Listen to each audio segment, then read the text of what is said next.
Gold, trusted gold buyers. మీరు తాకట్టు పెట్టిన బంగారాన్ని విడిపించి ఈ రోజు ఉన్న మార్కెట్ ధరకు కొనబడను.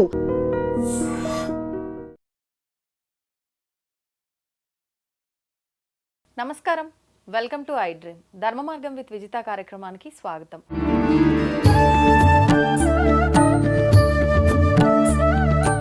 ప్రస్తుతం మనతో పాటు ఉన్నారు ప్రముఖ ఆధ్యాత్మికవేత్త ప్రొఫెసర్ సత్యనారాయణ మూర్తి గారు. ఇప్పుడు వారితో మాట్లాడి మరిన్ని విషయాలు తెలుసుకుందాం. నమస్కారం అండి. నమస్కారం అమ్మా విజిత. మనం చూస్తూ ఉన్నాం ఇప్పుడు ప్రస్తుతం ఉన్న వివాహ వ్యవస్థని. ఎటువంటి వివాహ వ్యవస్థ ఉన్నా కూడా మన హిందూ ధర్మం ప్రకారం ఏ రకంగా అయితే మ్యారేజ్ జరగాలో ఆ రకంగా జరుగుతూ ఉంది. కానీ ఇప్పుడు మనం చూస్తున్నది ఒకటే రకమైన వివాహ వ్యవస్థని. సృష్టి మొదలైన ప్రారంభంలోనే ఈ వివాహ వ్యవస్థతో పాటు ఇంకా కొన్ని రకాల వివాహ వ్యవస్థలు మన హిందూ ధర్మంలో ఉన్నాయి అని చెప్పి నేను విన్నాను. అది వాస్తవమా? ఏంటి అవి?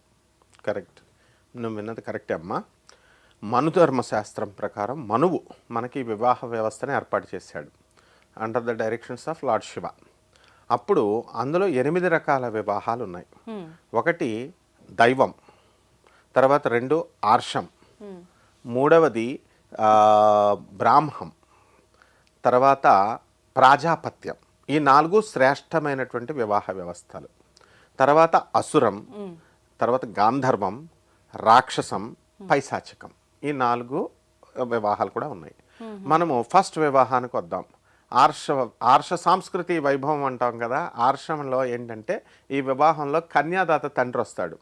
పెళ్ళికొడుకు దగ్గర నుంచి 2 ఆవులు తీసుకుంటాడు, అమ్మాయిని ఇస్తాడు. ఇది మొదటి పద్ధతి. బ్రాహ్మం ఏంటంటే ఒక యోగ్యుడైనటువంటి విద్యా సంపత్తి కలిగినటువంటి వ్యక్తికి కన్యాదాత అంటే అమ్మాయి తండ్రి వెళ్ళి తాంబూలం అది ఇచ్చి మా అమ్మాయిని చేసుకో అని అమ్మాయిని ఇస్తాడు. ఇది బ్రాహ్మం. రెండవది దైవం ఏంటంటే ఈ యొక్క యజ్ఞయాగాదులు చేస్తున్నటువంటి ఋత్వికులు ఉంటారు కదా, వాళ్ళకు కూడా ఈ కన్యాదాత వెళ్ళి మా అమ్మాయిని చేసుకోమని చెప్పి ఇస్తారు. ఇది 3వ రకం. ఇలాగే ప్రాజాపత్యం ఇవన్నీ వెళ్తాము. మనము దుష్యంతుడు శకుంతలది విన్నాం. గాంధర్వ వివాహం వాళ్ళది. అంటే రింగ్ తొడుగుతాడు, మ్యారేజ్ ఇస్ ఓవర్. సో అటువంటి వివాహాలు ఇప్పుడు కూడా జరుగుతాయి. మనకి ఎంగేజ్మెంట్ అయినట్టుగా లెక్క అంటారు కదా. గాంధర్వ వివాహం ఇప్పుడు కాలక్రమేణా దేశకాలమాన పరిస్థితులను బట్టి మారుతాయి కదా. అప్పుడు ఆ ring engagement is half marriage. ఇప్పుడు ప్రీ వెడ్డింగ్లు వచ్చేసినాయి కదా. ప్రీ వెడ్డింగ్లు వచ్చినాయి, ప్రీ శోభనాలు వచ్చినాయి, ప్రీ పెళ్ళిళ్ళు వచ్చినాయి. సో ఫోటోలు వీడియోలతో తీసుకుంటూ ఎవ్రీథింగ్ అంటే సెంట్రల్ ఇప్పుడు మనకి సుప్రీంకోర్టే సైటేషన్ ఇచ్చింది. వివాహ వ్యవస్థలో మార్పులు వచ్చేసినాయి. ఎలా వివాహము వాళ్ళు ఎలా చేస్తున్నారంటే ఈ గతంలో వివాహము అనేది ప్యాట్రియార్చీని బట్టి వచ్చింది. ఏమని వచ్చింది? పేరెంట్ ఆఫ్ ద అమ్మాయి అతను లీడ్ తీసుకుంటాడు. లీడ్ తీసుకొని ఇతర గ్రూపులు ఇతర కులాలు రాకుండా ఉండడం కోసం ఫాదర్స్ ఇన్వాల్వ్ అయ్యి తనకు కావలసినటువంటి కులాన్ని, తనకు కావలసినటువంటి రిలీజియన్ని, తనకు కావలసినటువంటి సాంప్రదాయాన్ని, ట్రెడిషన్ని తీసుకొని చేసేవారు. ఇది పెద్దలు ఇన్వాల్వ్ అయ్యేవారు, అమ్మాయికి అబ్బాయికి కూడా. అలాగే మనకి ఈ యొక్క వివాహ వ్యవస్థలో గాంధర్వ వివాహాన్ని, లవ్ మ్యారేజెస్ని మనువు ఇతర సంఘ సంస్కర్తలంతా కూడా వ్యతిరేకించారు. ఆ కాలంలోనే వ్యతిరేకించారు. ఇకపోతే ఈ వివాహ వ్యవస్థ అనేటటువంటి దాన్ని ఇన్ఫ్లుయెన్స్ చేసేది ఏంటంటే మతం ఇన్ఫ్లుయెన్స్ చేస్తుంది, కులం ఇన్ఫ్లుయెన్స్ చేస్తుంది, ట్రెడిషన్ సాంప్రదాయం ఇన్ఫ్లుయెన్స్ చేస్తుంది, అండ్ మోడర్నిటీ ఇన్ఫ్లుయెన్స్ చేస్తుంది. అంటే ఆనాడే మోడర్నిటీ ఉంది, ఆధునికత, యువతకి స్వేచ్ఛనిచ్చారు. స్వయంవరం ఇప్పుడు మనం చెప్పినటువంటి స్వయం వివాహాల్లో ఒకటైనటువంటి స్వయంవర వివాహాల్లో రాముడు సీత ఇద్దరు వధువుకే ఎక్కువ ఇంపార్టెన్స్ ఉంటుంది. అందువల్లనే ద్రౌపది ఏం చేసింది, స్వయంవరంలో కర్ణుడిని నువ్వు కులం తక్కువ వాడివి, నువ్వు సూతపుత్రుడివి, నేను నిన్ను చేసుకోను అని అనిపించేలా కృష్ణుడు మాయ చేస్తాడు. ఎందువలన తను పుట్టిందే పాండవుల కోసం పుట్టింది. ఇది డైవర్ట్ అవుతోంది. డైవర్ట్ అవుతున్నప్పుడు కన్ఫ్యూజన్ స్టేట్లో ఉంది. ఎవరు దీన్ని కొట్టేయగలిగేటటువంటి మనగాళ్ళు 3. ఒకటి మత్స్యేంద్ర ఛేదన, ఒకటి కృష్ణుడు, 2 కర్ణుడు, 3 అర్జునుడు. సో కృష్ణుడు తన చెల్లి కాబట్టి పక్కకు తప్పుకున్నాడు. ఈయన కర్ణుడు వచ్చాడు. సో ఈమె హెల్ప్లెస్గా ఉంది, పెళ్ళి నీది, మీ నాన్న కాదు స్వయంవరం ప్రకటించింది, నువ్వు ఆడపిల్లకి నీకు స్వతంత్ర అభిప్రాయాలు ఉన్నాయి, నువ్వు ఏం చేయదలుచుకున్నావో చేసుకో, నీ ఇష్టం, మరి నువ్వు పుట్టింది జీవితం ఒక లక్ష్యం కోసమే అని చెప్పి గుర్తు చేస్తాడు కృష్ణుడు.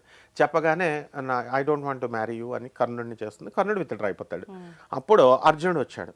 సో ఆ విధంగా రాముడు సీత శ్రీరామచంద్ర ప్రభు యొక్క క్వాలిటీస్ అంతా కూడా, వరుల యొక్క క్వాలిటీస్ అంతా కూడా అక్కడ తమ కూతురు యొక్క క్వాలిటీస్ అంతా వివరిస్తాడు అక్కడికి వచ్చినటువంటి స్వయంవరంలో. ఎవరికి ఇష్టమైన వాళ్ళు వాళ్ళ మాల వేసుకుంటుంది ఆ అమ్మాయి, వాళ్ళు పెట్టిన టెస్ట్ పాస్ అవ్వాలి. సో కాలక్రమేణా ఏమైపోయిందంటే అమ్మాయిల డిమాండ్స్ ఎక్కువైపోయినాయి. అమ్మాయిల డిమాండ్స్ ఇప్పుడు చదువు, ఎకనామిక్ లిబర్టీ వచ్చింది. ఆ తర్వాత అమ్మాయిని నా స్త్రీ స్వాతంత్ర అర్హతి అని చేసేసారు.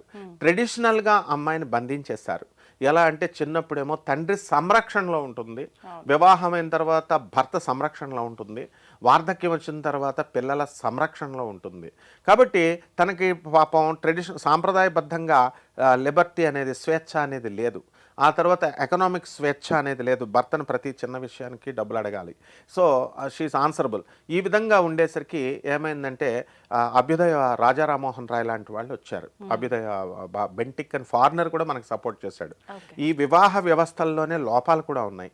చిన్నప్పుడు ఈ యొక్క సతీ సహగమనం, భర్త చనిపోతే వచ్చేది.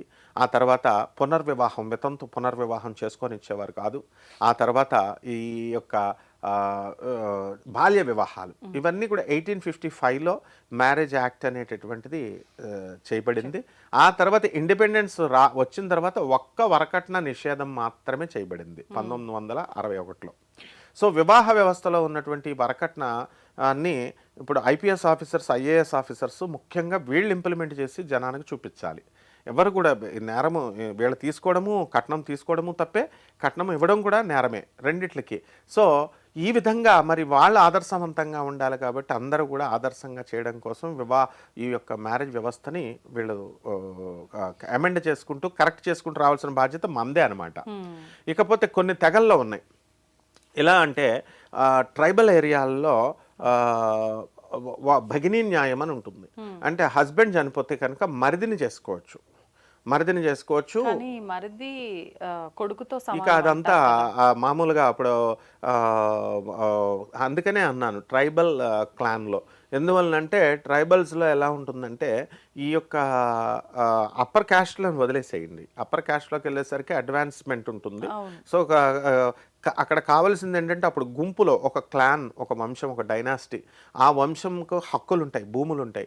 ఆ హక్కులు, ఆ భూములు మళ్ళీ వీళ్ళు వాళ్ళపైన ఆధిపత్యం రావాలి. కాబట్టి దీనికోసం మరిదిని చేసుకోవడం ఇలాంటివన్నీ కూడా సాంప్రదాయాలుగా వచ్చినాయి. అసలు ఈ మ్యారేజ్ వ్యవస్థ అనేది ఎందుకు వచ్చింది అని అంటే 3 ధర్మాలు చేయడం కోసం వచ్చింది. ఒకటి ఏంటంటే ధర్మం, 2 ప్రజ, 3 రతి. అంటే ధర్మబద్ధంగా సంతానాన్ని కనాలి. అంటే మెయిన్ ఆబ్జెక్ట్ ఒక వివాహ వ్యవస్థ అనేది ఎందుకనంటే సంతానం కలగడం కోసమే. ప్రజ అనేటటువంటిది ప్రజలు ఆతిథ్యం ఇవ్వాలి, అభ్యాగతులు ఇంటికి వచ్చినటువంటి వాళ్ళకి అందరికీ కూడా గృహస్థ ధర్మంలో ఉండి బంధువుల్ని అందరినీ చూసుకోవాలి కాబట్టి ప్రజ. అండ్ ధర్మబద్ధంగా మనకి ధర్మార్థ కామ మోక్షాలు అంటాం కదా, ఈ పురుషార్థాలను సాధించడం కోసం ఏర్పడింది. అసలు ఈ వివాహ వ్యవస్థను మొట్టమొదటిగా స్థాపించింది పరమేశ్వరుడు.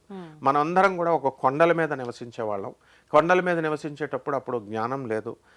అప్పుడేమైందంటే ఈ పెళ్ళి వివాహ వ్యవస్థ లేకుండా ఎవరికి నచ్చిన వాళ్ళతో వాళ్ళు ఉంటుంటే అల్టిమేట్గా గర్భిణి అయినటువంటి స్త్రీ తన పుట్టినటువంటి సంతానాన్ని తిను మాత్రమే పెంచాల్సి వచ్చేది. మగవాడు మళ్ళీ వేరే వాళ్ళతో వెళ్ళిపోయేవాడు. సో అల్టిమేట్ బర్డెన్ అమ్మాయి అవుతుంది. కాబట్టి పెద్దలంతా కూర్చొని పరమేశ్వరుడు ఏం చేశాడంటే ఈ వివాహ వ్యవస్థను బంధించాడు. మోనోగామి, ఇందులో రూల్ ఏంటంటే మోనోగామి అంటే ఒకళ్ళనే పెళ్లి చేసుకోవాలి. కానీ పాలిగామస్గా తయారైంది బైగామి. అందువల్లనే సెక్షన్ 495 వచ్చేసింది. 495 ప్రకారం రెండవ పెళ్లి ప్రయత్నిస్తున్నా అరెస్ట్ చేయొచ్చు. 494 రెండవ వివాహం బైగామి యాక్ట్ ప్రకారం అరెస్ట్ చేయొచ్చు. అంటే ఇవన్నీ కూడా స్త్రీలకు అనుకూలంగానే మహర్షులు పెట్టారు పెద్దవాళ్ళు.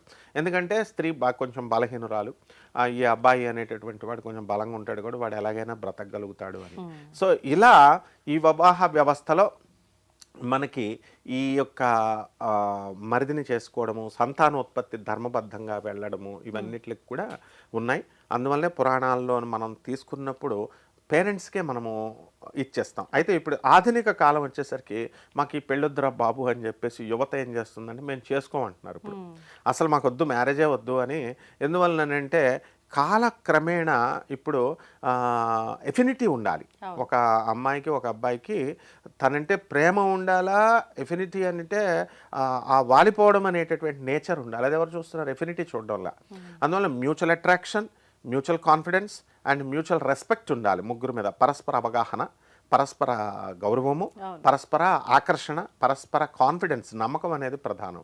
కేవలము ఇప్పుడు ఎవరు చెప్తున్నా ఆర్థిక స్వేచ్ఛ, ఆర్థిక స్వాతంత్రం ఆడపిల్లలకు వచ్చిందని ఆడపిల్లలు ఏదో చీట్ చేస్తున్నారని అంటున్నారు, కానీ 99% ఆడపిల్లలు ఎప్పుడు కూడా చీట్ చేయరు. 1% ఎక్కడైనా పరిస్థితులు బాగాలేనప్పుడు పాపం ఇతరులతో చెప్పింది వినాలి కాబట్టి ఆ విధంగా వాళ్ళు వాళ్ళ ఫాదర్స్ చెప్పో లేకపోతే వాళ్ళ బ్రదర్ల యొక్క ఇన్ఫ్లుయెన్స్, వాళ్ళ అమ్మాల యొక్క ఇన్ఫ్లుయెన్స్ వల్ల డైవర్స్కి వెళుతున్నారు. బట్ ఆడపిల్ల ఎప్పుడు కూడా జెన్యున్గానే ఉంటుంది.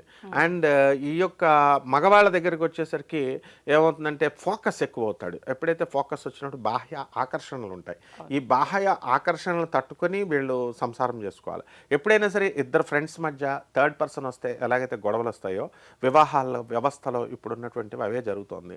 ఆ థర్డ్ పర్సన్ తల్లి అవ్వచ్చు, తండ్రి అవ్వచ్చు. వివాహమైన తర్వాత 1 year లోపల ఎక్కువ మ్యాక్సిమం నెంబర్ ఆఫ్ డైవర్సెస్ అనేటటువంటివి కౌంట్ అవుతాయి. మిగతా ఈ 1 year దాటిపోతే ఒక 4-5 years దాటిపోతే మెచ్యూరిటీ వచ్చేస్తుంది. అండ్ మ్యారేజ్ ఏజ్ అప్పుడు ఎంత ఉండేది? 21 and 18 అనమాట. సో ఇది సరిపోదు. ఇప్పుడు చాలా మంది లేట్ మ్యారేజెస్ అంటున్నారు, కానీ ఆఫ్టర్ 30 మ్యారేజ్లు చేయాలి. ఎందువలనంటే మ్యారేజెస్ అనేటటువంటిది కేవలం సంతానోత్పత్తి. Marriage is a part of life. Mallareddy గారు మనకి ఆయన ఏమని చెప్తారంటే, నేను పాలు పోసి చక్కగా బోళ్ళంత సంపాదించిన తర్వాత నేను చేశాను, మీరందరూ 40 వచ్చిన తర్వాత చేసుకోండి అమ్మా అని సరదాగా స్టూడెంట్స్ అందరినీ మినిస్టర్ గారు ఓపెన్ ప్రతిసారి చెప్తారనమాట. ఆడపిల్లలకైనా మగపిల్లలకైనా వీళ్ళు నవ్వుకుంటారు కూడా స్టూడెంట్స్, కానీ ఆయన వాస్తవం చెప్తున్నారు. ఎలా అంటే ఫుల్ మెచ్యూరిటీ రావాలి. మెచ్యూరిటీ రావాలంటే అప్పుడే ఈ యొక్క థర్డ్ పర్సన్ ఇన్వాల్వ్మెంట్ అనేటటువంటిది రాదు. తల్లి చెప్పింది, తండ్రి చెప్పింది ఆలోచించుకుంటుంది స్వతంత్రంగా. అందువలన ఈ విధంగా లవ్ మ్యారేజెస్ అనేటటువంటివి ఈ విధంగా డామినెన్స్ అయింది. అండ్ మనము ఈ యొక్క అరేంజ్డ్ మ్యారేజెస్ అనేటటువంటి దానికి డిమైజ్, ఒక శాశ్వతంగా సమాధి చేస్తామని చెప్పచ్చు. మా ఫ్యూచర్లో ఇప్పుడు ఎలా ఉంటుందంటే యువత ఇప్పుడు పర్సంటేజ్ పెరిగిపోయింది. మేము చేసుకోం బాబాయ్, మాకు పెళ్ళిళ్ళు అంటే భయం అనేసి వచ్చేస్తుంది అనమాట. సో డెఫినెట్గా ఇది కూడా ఆహ్వానించదగినటువంటి విషయమే. చాలామంది కాంట్రవర్సీగా ఏమంటారంటే అది వాళ్ళ ఇష్టం. అది ఇప్పుడు వివాహం అనేది ఒక పార్ట్ ఆఫ్ లైఫ్. సో వాడికి అవసరమైనప్పుడే చాలామంది ఏమంటారు, 60 సంవత్సరాలు వచ్చిన తర్వాత, లేట్ మ్యారేజ్ వయసు వచ్చిన తర్వాత అరే ఒక తోడు లేదే అని అనుకుంటారంటున్నారు. నో. ఎందువల్లంటే ఒంటరిగా పుట్టాము, ఒంటరిగా మనం పోయేటప్పుడు ఆ స్టామినా మనం ఇవ్వాలి. సొసైటీకి మనం ఎప్పుడు కూడా ఎడ్యుకేట్ చేస్తూ ఉండాలి. దీని గురించి ఎకనామిక్ లిబర్టీ ప్రతి ఒక్క వ్యక్తికి కూడా. ఈవెన్ నేను దీంట్లో బలంగా ఒక విషయం చెప్పగలను. లార్డ్ కృష్ణ చీట్ చేసి రాధమ్మ తల్లిని వదిలేసి వెళ్ళిపోతాడు. వదిలేసి వెళ్ళిపోయినప్పుడు రాధమ్మ తల్లి బెంగ పెట్టుకుని సూసైడ్ చేసుకోవాలి. ఆమె ఎక్స్పాండెడ్, ఆమె తన పనులన్నీ కూడా విస్తృతంగా చేసేసింది. And she did not chase lord Krishna. ఆయన వెనకాల పడి నేనేమైపోతాను అనలా. కాబట్టి రాధమ్మ తల్లి ఆదర్శం. తనేంటో ప్రూవ్ చేసుకుంది, తను అనుకున్నది సాధించింది. కాబట్టి ప్రతి ఆడపిల్ల కూడా ఎవరైతే ఉన్నారో ఈ వివాహ వ్యవస్థలో డిస్టర్బ్ అయినటువంటి వాళ్ళు కానీ, లేకపోతే మ్యారేజ్ చేసుకోకుండా ఉండిపోతాను అనుకునేటటువంటి వాళ్ళు, ఒక లక్ష్యం కోసం ఉన్నవాళ్ళు, ఈ సొసైటీ చెప్పుద్ది, వాళ్ళు పామర జనం కాబట్టి మీకు ఇలాగా 60లో తెలుస్తుంది, లేకపోతే ఎందుకు ఇచ్చేస్తానంటారు.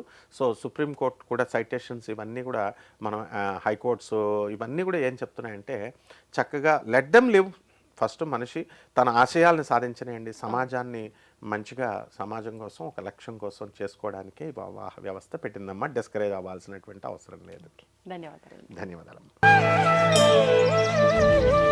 తవ్వండి, తవ్వుతూనే శివలింగం సరే దాన్ని అట్లా కప్పేసేయండి, చూపించదండి. Krishna is there. మూర్తి పూజ కాదు, సాక్షాత్ బ్రజేంద్ర నందన భగవాన్ ఉన్నారు మూర్తిలో. ఏమీ ఆశించకుండా ఆరాధించే వాళ్ళు కూడా ఉన్నారా ప్రభుజీ? నిజమైన భక్తి అంటే మనకు తెలియదు కాబట్టి.